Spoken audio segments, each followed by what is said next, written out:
Witam serdecznie w odcinku pierwszym playlisty Prometeizm pod tytułem Mit Prometeusza, część pierwsza. W poprzedniej playliście Iluzja przedstawiłem moją wizję widzenia rzeczywistości. Opisałem powszechnie stosowane techniki kontroli umysłów, głównie w mediach nurtu głównego, oraz wspomniałem o postaciach kreujących naszą rzeczywistość. Zanim przejdę do treści tego odcinka, nawiążę do kultowego filmu rodzeństwa Wachowskich Matrix, część pierwsza z 1999 roku. Główny bohater Neo próbuje odnaleźć odpowiedź na pytanie, czym jest Matrix. Spotyka się z Morfeuszem, przywódcą grupy walczącej z Matrixem, który daje mu do wyboru pigułkę niebieską lub czerwoną. Morfeusz mówi: weź niebieską pigułkę, a historia się skończy. Obudzisz się we własnym łóżku i uwierzysz we wszystko, co zechcesz. Weź czerwoną pigułkę, a zostaniesz w krainie czarów i pokażę ci, dokąd prowadzi królicza nora. Symboliczne znaczenie wyboru pigułki można tłumaczyć. Wybór pigułki czerwonej daje możliwość poznania prawdy o otaczającej nas rzeczywistości. Wybór pigułki niebieskiej pozwala dalej żyć złudzeniami i udawać, że jest się członkiem normalnego społeczeństwa. W dzisiejszych czasach stajemy przed podobnym wyborem.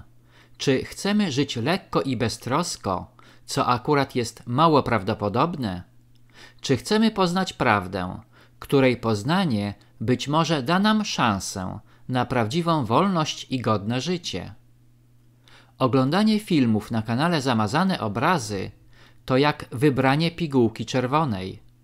Świat, który będę starał się pokazać, raczej nie będzie zgodny z wizjami mediów nurtu głównego, gdyż tam, podobnie jak w filmowym Matrixie, możemy zobaczyć tylko iluzję. Oczywiście możecie Państwo dokonać innego wyboru i wybrać pigułkę niebieską, czyli wyłącznie telewizję, radio i gazety, ale tam nie znajdziecie odpowiedzi na nurtujące nas wszystkich pytanie, jak wygląda naprawdę nasza rzeczywistość. W tytule odcinka występuje słowo Prometeusz, czyli imię jednego z bohaterów mitów greckich. Według Greków Prometeusz ulepił człowieka z gliny pomieszanej ze łzami.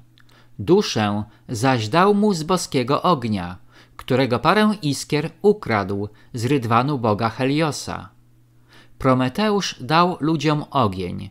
Nauczył przetapiać metale, gotować jedzenie, uprawiać rolę, kuć zbroje, budować domy, czytać, pisać i ujarzmiać siły przyrody. Jest jak najbardziej postacią pozytywną i można powiedzieć obrońcą ludzkości. A jednak odcinek ten nie będzie opowiadał o dobrych uczynkach Prometeusza, ale o idei, która owładnęła umysły naszych elit rządzących ponad 100 lat temu w okresie międzywojennym. Idea ta, pomimo nazwy Prometeizm, nie miała nic wspólnego z bohaterskim Prometeuszem, a na dodatek dotrwała do czasów współczesnych w wizjach geopolitycznych naszych elit rządzących. Praktycznie zmieniła się tylko nazwa z prometeizmu na neoprometeizm.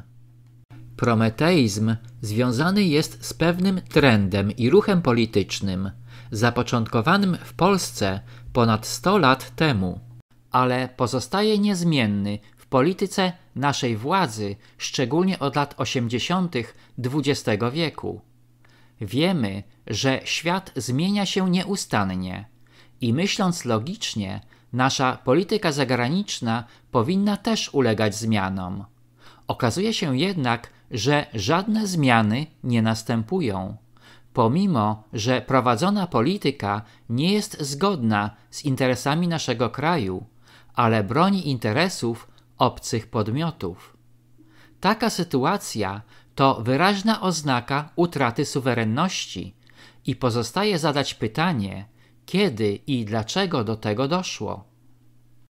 Cofnijmy się więc 100 lat wstecz, kiedy w Polsce zapanował ruch intelektualny i polityczny prometeizm, ukierunkowany politycznie przeciwko ZSRR, szczególnie w latach 1921–1939.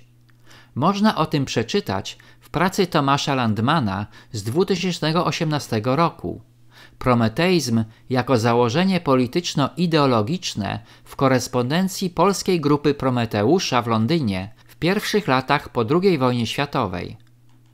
Doktor habilitowany Mirosław Szumiło w swoim artykule z 18 lipca 2014 roku pisze: bezpośrednie autorstwo tej koncepcji przypisywane jest Józefowi Piłsudskiemu. W 1904 roku w memoriale do rządu japońskiego cel polityczny Polaków sformułował on w zdaniu, które można uznać za pierwszą definicję prometeizmu. Rozbicie państwa rosyjskiego na główne części składowe i usamowolnienie przemocą wcielonych w skład imperium krajów. No cóż, wiemy już, że słowo prometeizm pojawiło się co najmniej już w 1904 roku, a więc 119 lat temu. Według swoich założeń nie był to żaden ruch dążący do obrony ludzkości, czyli nie ma nic wspólnego z greckim Prometeuszem. Prometeizm był skierowany przeciwko Rosji i jego autorstwo przypisuje się Józefowi Piłsudskiemu. Rodzi się kilka pytań.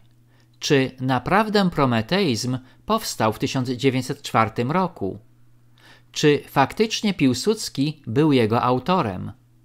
Dlaczego ruch ten skierowany był przeciwko Rosji? Czy ruch ten był w interesie Polski?